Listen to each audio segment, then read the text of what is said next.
The agenda this week took to the water. As part of our partnership with the Council of the Great Lakes region, during the Great Lakes Public Forum in Niagara Falls, we explored Indigenous knowledge of the watershed, considered whether the region might become a climate refuge, and asked if Canada was dropping the ball on protecting the lakes. Have a look. Are the US and Canada making similar levels of investment in the lakes? No, I think Canada is unfortunately being eclipsed. It's being outpaced by our American partners, and that has been happening more and more over the last decade. Right now, Canada more or less spends roughly $9 million a year in terms of its Great Lakes protection funding, community grants to support different projects. They're making some important investments in restoring areas of concern that are on the Canadian side of the border. But the funding has just been a real disappointment, I think, to me and a lot of Canadians. We're falling behind on science. We're falling behind on restoration. I think we're just falling behind in just really trying to understand and care for this globally significant ecosystem. And I know that Cam can speak about the experience on the U.S. side much more than I can and why it's been so successful.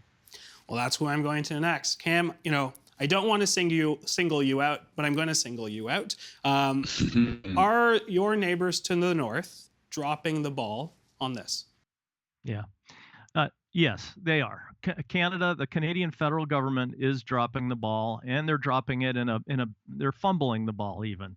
And I don't say that to not acknowledge all of the ways in which the Canadian federal government has played a leadership role in many instances, going way beyond what we in the U.S. have ever done. But in this instance, one way that we can restore and protect the Great Lakes, we have to, is by making a financial commitment to that. Without the investment, without the money, all of the other things are just kind of words. And here in the U.S., we're up now past $500 million US. And what you just heard from Mark Fisher is that Canada is at about 9 million Canadian. That is a world of difference, and it means a lot. It makes a big difference when investments are so lopsided. So we need Canada to catch up and to catch up fast. All right, Mark Matson, I want to get your take on that as well in terms of where Canada stands with the level of investments. Are we dropping the ball on this?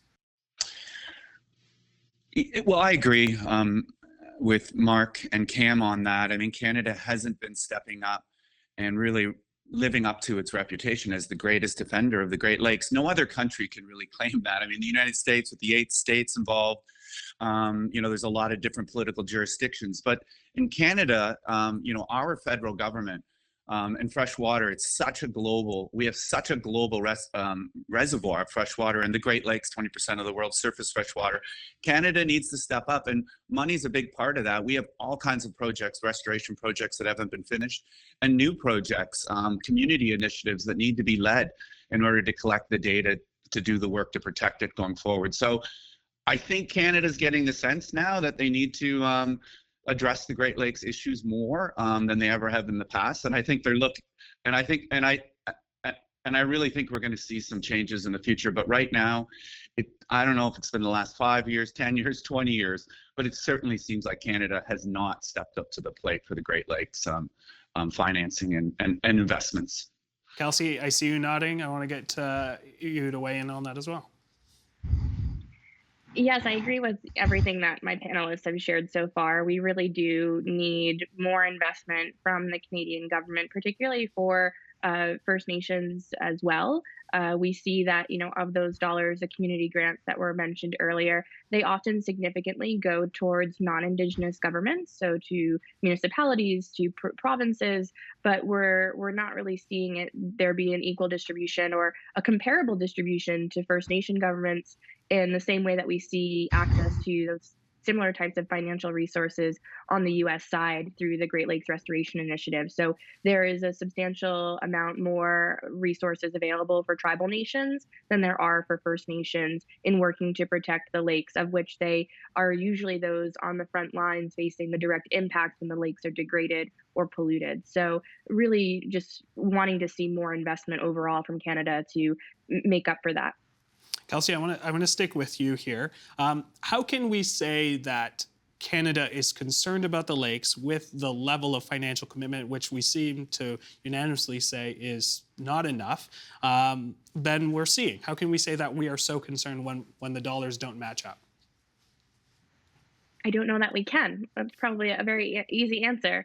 I don't know that we can say that Canada is concerned. I think that it is now, hopefully, through these conversations, will become more apparent to both the federal and provincial governments that they need to put more resources towards science, towards restoration, towards conservation efforts for the lakes, and in particular that there need to be opportunities for collaboration, partnership, and often in some instances, maybe more so than not, direct-led Indigenous conservation efforts for the lakes. We have, millennia of knowledge and applied science in these spaces and territories, and so why not get a higher return on your investment by putting those dollars with people who know what to do with them?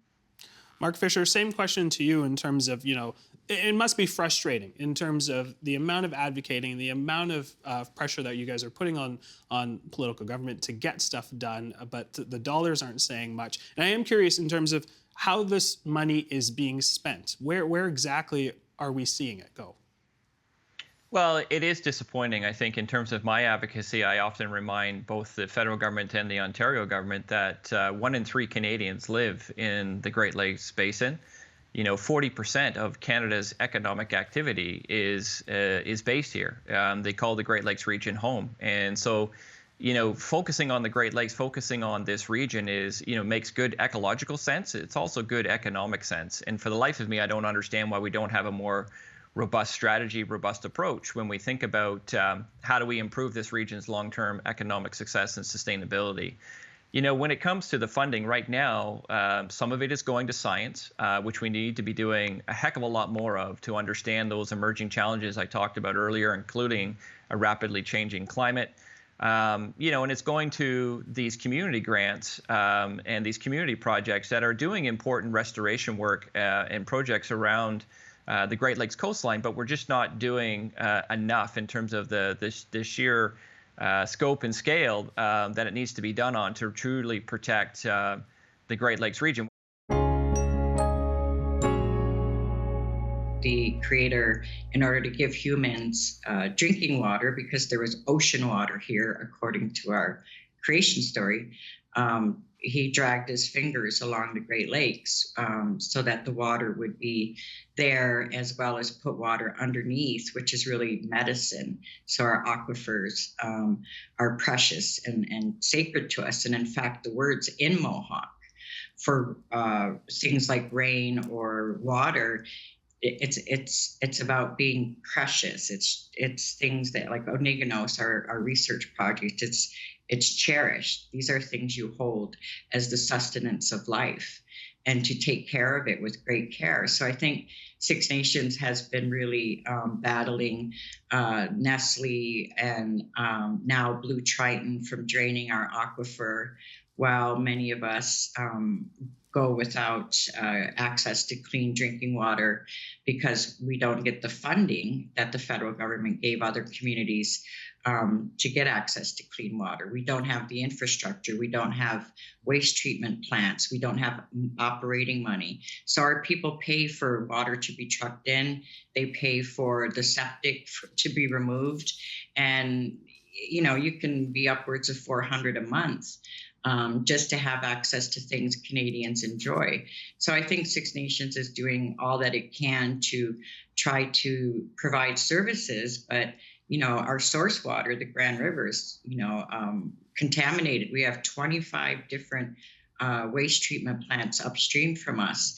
We have Uniroyal, who was dumping, PCBs and carcinogens. So there's a lot to clean up in that water.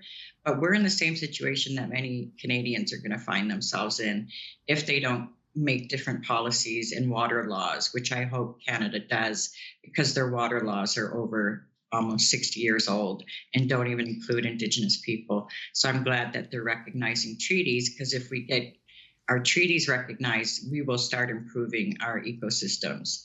That's a proven fact. Well, that is certainly why we've invited the three of you to come on our airwaves tonight and share your wisdom on these issues. And Tasha, maybe you could help us with this. I introduced you at the beginning of our conversation as a water walker, and I'm not sure everybody knows what that means. So why don't you tell us what that means to be a water walker? All right. Well, the Water Walk movement is actually, it began in 2003 with an Anishinaabe grandmother, a late Anishinaabe grandmother. She's since passed away, by the name of Josephine Bauman-Dahlman. And we put the BA at the end of her name to recognize her as having passed on. But in 2003, she and a number of other grandmothers were following a call out by the Three Fires Medewan chief, Eddie Benton Benai, as well. He's passed on. And at that time, the elders were talking about a prophecy wherein water would eventually be worth more than her weight in gold. And at that time, they asked, what are you going to do about it? So Josephine Ba and a number of other grandmothers decided to take one of the Medewan water ceremonies out into the public eye, and they wanted to activate and move for the Great Lakes. And so she began walking. So essentially, the water walk is a ceremony where we take some of the source or the headwater in a copper vessel. You can see one behind me there. Mm-hmm. And we carry that, we kind of orphan the water from its original source. And then we walk along as close to the water's edge as possible. And so the Water Walk movement is about, first and foremost, it's a ceremony.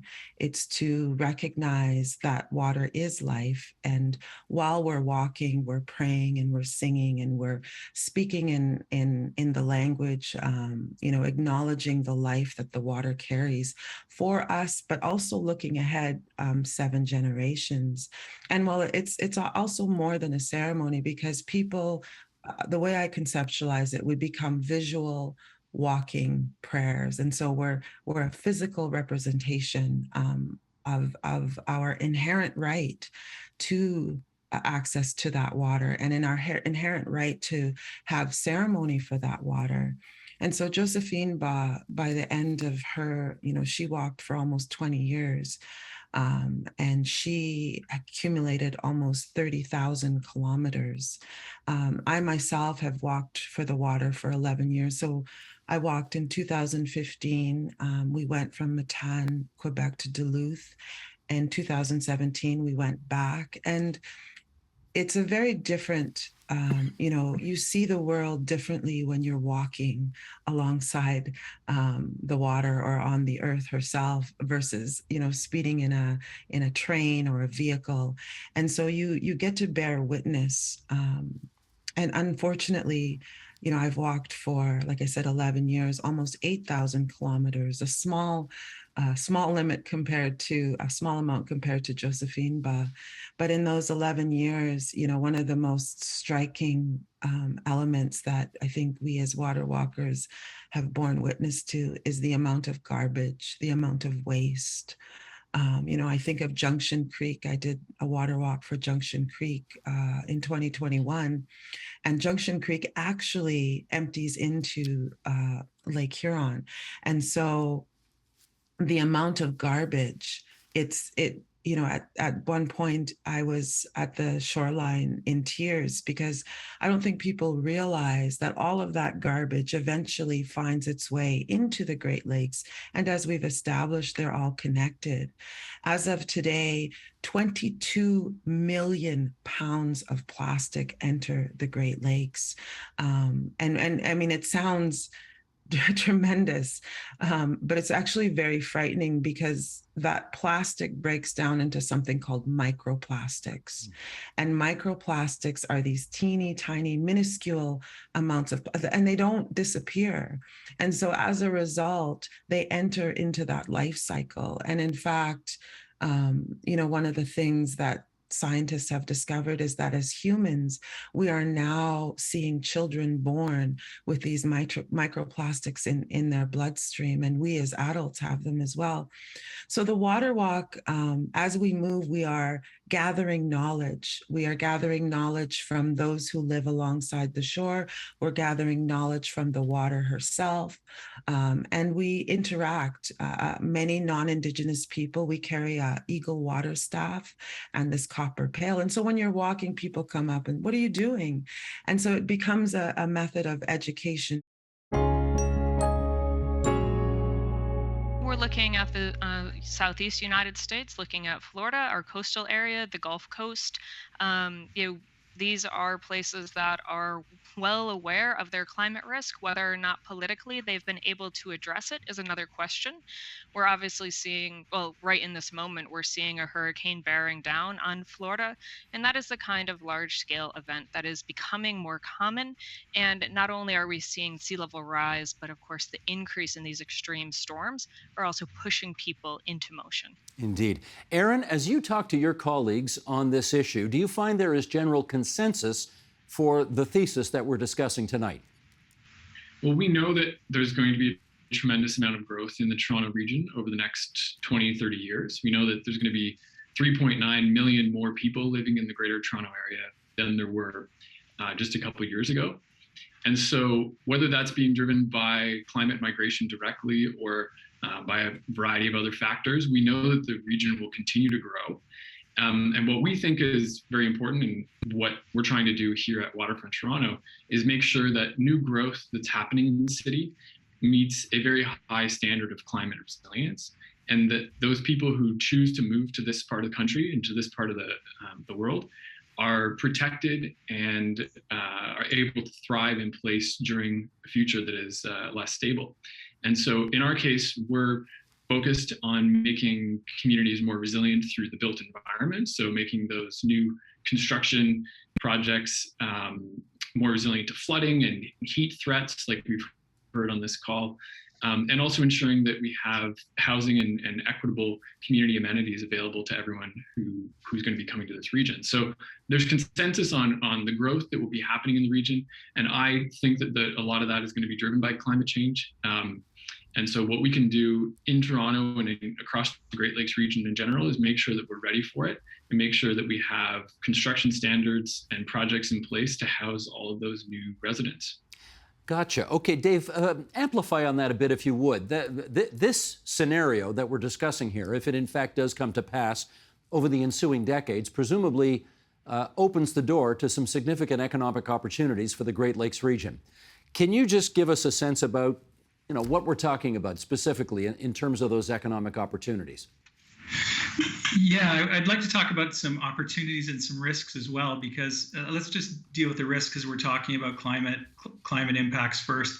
So the Canadian Climate Institute just released a report today on the costs of climate change in Canada. And we find, although Ontario is not susceptible to these major events like Fiona, a full range of climate impacts are causing a drag on the economy, productivity impacts in labor and manufacturing, for example, road and rail delay, infrastructure challenges with heat days and floods. And we find at a household level, those impacts today manifest into an income loss of about $2,000 per household. So about $700 per individual, 2.5, 3 individuals per household. So although we have lower climate risk in the region than other regions, it's not to say that climate change is not a drag on the economy today. So that's the first thing to sort of think about. And then there are opportunities to address those impacts through adaptation, proactive adaptation. And Beth can talk, I'm sure, a lot more about that. And then so on the opportunity side, a lot of this has to do with low carbon futures in Canada's manufacturing base. So when I think of Climate Haven, I also think of emission reductions, and there are two sources of big benefits there. So one source of benefit is reduced improved air quality from getting off fossil fuels. Almost $1 billion investment, federal and provincial investment in the Hamilton steel mills to clean them up. Major local air quality impacts, which reduce healthcare costs, increase worker productivity. And then finally, the manufacturing base. We're going to be selling a lot of tech, and we are selling a lot of tech, clean tech.